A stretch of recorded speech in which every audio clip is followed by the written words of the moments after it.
proud to be doing this particular feeding for about 8 years now. And the sound that you all made is one of my favorite sounds ever. I love listening to my crowd as these sardines come up the surface because it is so incredibly spectacular to watch. And like Aaron said, you're looking at about 15,000 fish. The way that we know that is because we have a college intern. Every Wednesday morning, they have to come count. I'm kidding. We put far better use to our interns than that. So it's just a rough estimation of how many there are in here. And before I keep going with the sardines, I need to take a minute to talk to all of my parents, my chaperones and guardians and grandparents. If you have not yet had the Circle of Life talk, now's a really good time.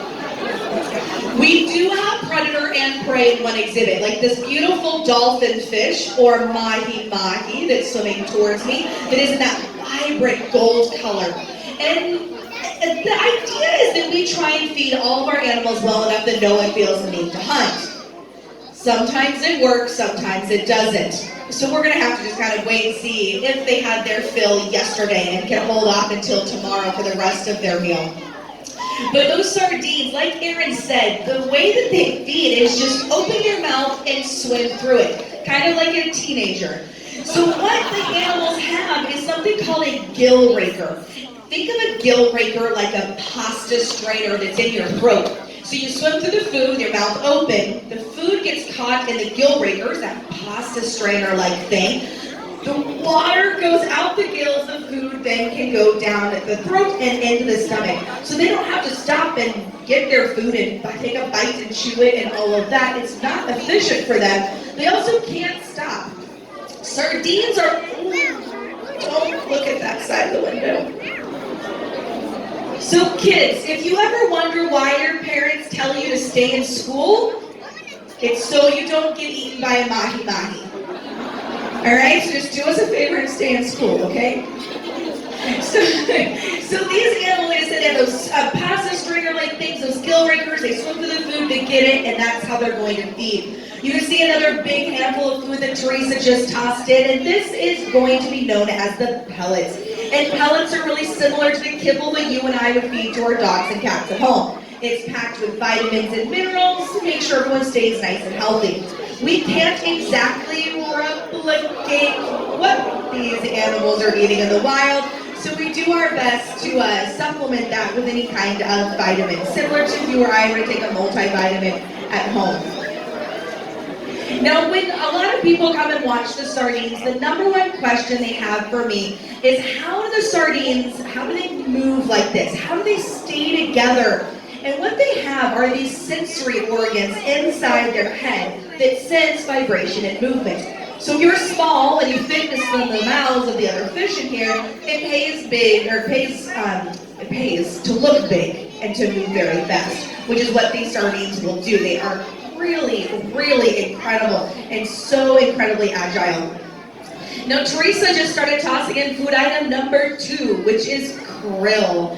Now, krill is an animal that lots of animals on the bottom of the food chain eat, although a few animals on the top of the food chain eat krill as well. What am I talking about? Whales. Blue whales and whale sharks eat krill by the ton. And speaking of whales, kind of a side note, we are in the midst of humpback whale season. So I really encourage you to keep your eyes out on the Monterey Bay because you never know what you might see. And it's a really good idea to sign up for the Aquarium's texting program. If you happen to live in the United States or have a number that is in the United States, you can sign up for the texting program. And that way we can send you a text if we see whales or dolphins or if other things are happening around the aquarium. If you have questions about that, Aaron and I can answer them for you afterwards. Look at the beautiful color of that dolphin fish right there. Now these animals get their name Dorado if you're fishing for them off the coast of Mexico because of that beautiful gold color. Here's one of the turtles. She obviously decided that she does not want her breakfast of romaine lettuce and bell peppers.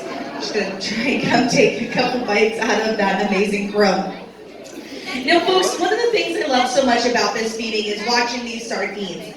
But I also like the sardines because of the historical kind of piece of history they hold here in Monterey. And I am a history geek. I love it. And sardines are what made Monterey Bay famous. At one point, we were the sardine capital of the world. And fishermen took sardines from the world's ocean as if they would never disappear, especially here in the Monterey Bay. So in the 1940s, they were really shocked when the sardine population crashed. There were no more fish to be fished from. Now, once that happened, fishermen started working with policymakers. They started to enforce catch limits and only particular seasons when you could catch the fish. And then the consumers, the people like you and I, we started to vote for those policymakers and support the fishermen that were following the rules, if you will say that.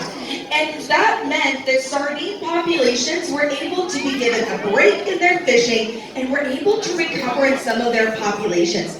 Now, they're not yet where they were 100 years ago, but they're getting really close, which means that every time you and I make a decision, it counts. So what kind of decision can you make that can help the ocean? Well, there's lots of them. And quite frankly, I'm a little hungry after talking about the mahi-mahi for so long, and lunch is right around the corner. So eat your seafood. Yes, that's right, I said eat seafood, I'm not ashamed to say it. But when you eat your seafood, do so by following the recommendations from the Aquarium Seafood Watch program, which means we've done the homework for you to see what the fish populations are very strong, and the way that they're fished is not in a way that's harmful to the environment and other animals. Myself and the amazing Erin, she's right here, I promise, there she is. And we are here, we are going to answer your questions. Please direct all your hard questions to Erin. We're also going to have Seafood Watch consumer guides. We have a paper copy. There's also, of course, an app for that. So download the free Seafood Watch app using the aquarium's free Wi-Fi and get all that information right at your fingertips. Now, folks, the sardines have polished off their food, and it is time for me to say goodbye.